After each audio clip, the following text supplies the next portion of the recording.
Saludo, shalom a todos. Quiero decirle a cada uno de ustedes que quiero compartir este video de lo que quiero tocar dos puntos así por encima, que son, quiero poner los dos enfoques, el enfoque de idea cristiana y el enfoque de ideas de la Biblia hebrea, y el por qué surgieron las cosas. Quiero hablar de lo que es el Dios Cordero. En Egipto lo llamarían, al Dios Cordero le llamaban el Dios Kamú. Por eso era que los egipcios no se comían los corderos, porque ellos lo consideraban dioses. De hecho, busque las imágenes egipcias que usted se va a dar cuenta donde los corderos están con sus cuernos y ellos lo tienen hecho una estatua. Ellos consideraban que los corderos eran dioses. Ahora bien, quiero dar el enfoque de la idea cristiana es que el cordero es el que es sacrificado, ¿verdad?, por los pecados de la gente. De hecho, aunque con los años se va perdiendo las prácticas y las costumbres de la gente, usted se va a dar cuenta que cuando llegaban los tiempos de la muerte y los sacrificios de Jesús, muchos decían que no se podía pisar radio, que no se podía prender televisor, que no se podía pisar duro, etcétera, porque eso era un día que se conservaba como que ese fue el día del sufrimiento del Cordero de Jesús, entre comillas, Dios, que se sabe ya que no lo es, porque Dios dijo en Isaías 43 y muchos capítulos más y muchas citas bíblicas más que dicen yo soy un solo, desde Génesis hasta Malaquía. Dios se mantiene diciendo yo soy uno, y los profetas hablaban en el nombre de un solo Dios. Te dice Dios, y Dios decía yo soy, yo hago. Siempre Dios hablaba solo. O sea que la idea de tres dioses en uno es una idea totalmente pagana. Dios es uno. En otro momento voy a hacer un video de esto. Entonces, pero el punto que quiero tocar es del Dios, el Dios Cordero. En la idea cristiana se entiende que el Cordero muere, es sacrificado por los pecados de otro. Y entienden, en la Biblia tratan de explicar que la muerte del Cordero es por los pecados de la gente, que es por los pecados de la gente, que ese cordero es sacrificado por su pecado y que Jesús murió por todo porque era el cordero, y que Jesucristo representa el cordero que Moisés sacrificó allá. O sea que Moisés sacrificó un cordero porque iba a venir un Dios cordero que iba a morir por los pecados de otro, ¿verdad? Sin embargo, no es esa. El día en Israel hay otra idea, que es la mente hebrea, ¿verdad? El pueblo de Israel, que a ellos fue que se le dio la palabra con su interpretación.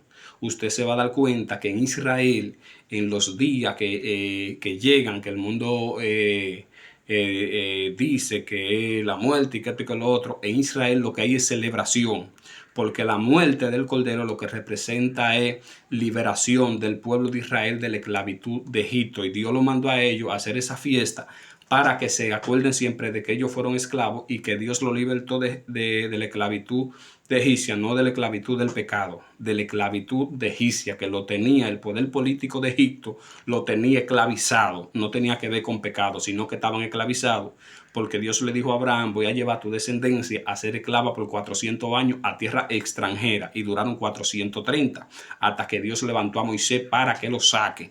Ok, ahora bien, cuando usted se va a ver, los hebreos celebran este día.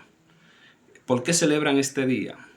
La idea cristiana dice que el cordero es sacrificado por los pecados de ellos y que Jesús es salvador. Eso es lo que dicen. Ahora bien, la idea hebrea explica que cuando Dios le dijo a Moisés que sacrifique el cordero, era que Dios quería darle un mensaje a Faraón, que cuando eso estaba rancé.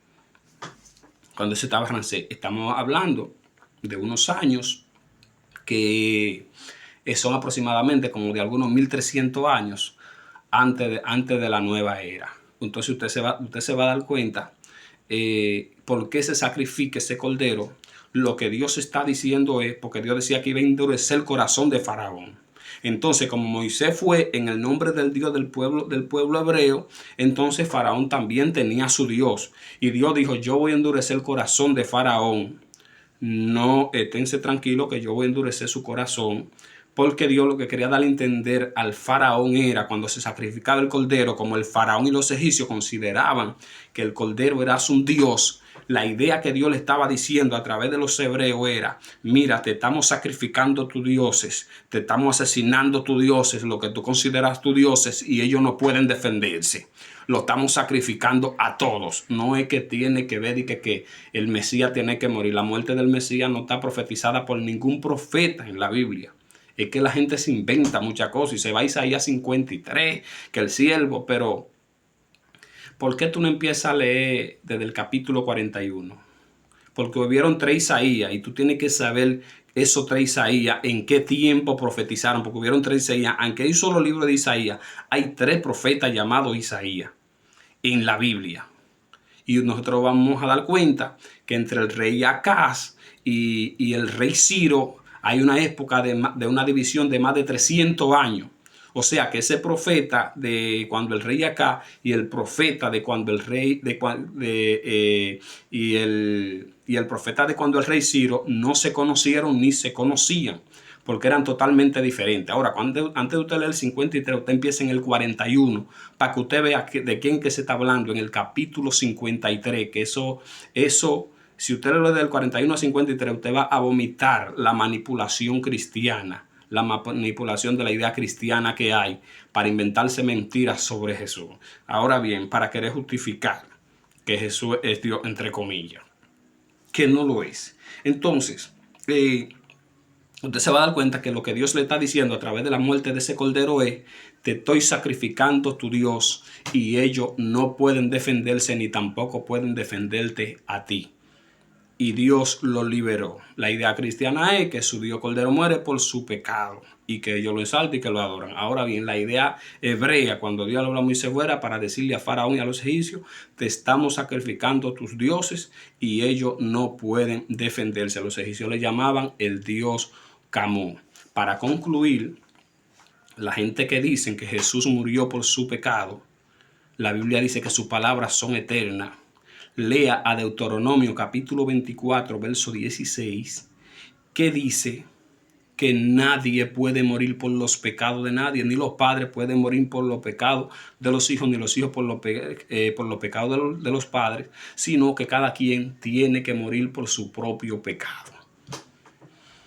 Entonces ya Dios en Deuteronomio, unos 1300 años antes de Jesús venir a morir aquí a la tierra, ya Dios había dicho que no permitan que venga a decirle nadie que Dios ni que nadie murió por su pecado, porque ya Dios había dicho que nadie puede morir por los pecados de nadie. Nadie puede morir por los pecados de nadie. Usted va a morir por su pecado. No se crea usted que Jesús va a pagar por su pecado, que pagó por su pecado. Eso es mentira. Trate de no pecar y trate de caminar fino. ¿Verdad? Y aquí le concluyo con esto. Nadie puede morir por los pecados de nadie. Que Dios te bendiga. Shalom.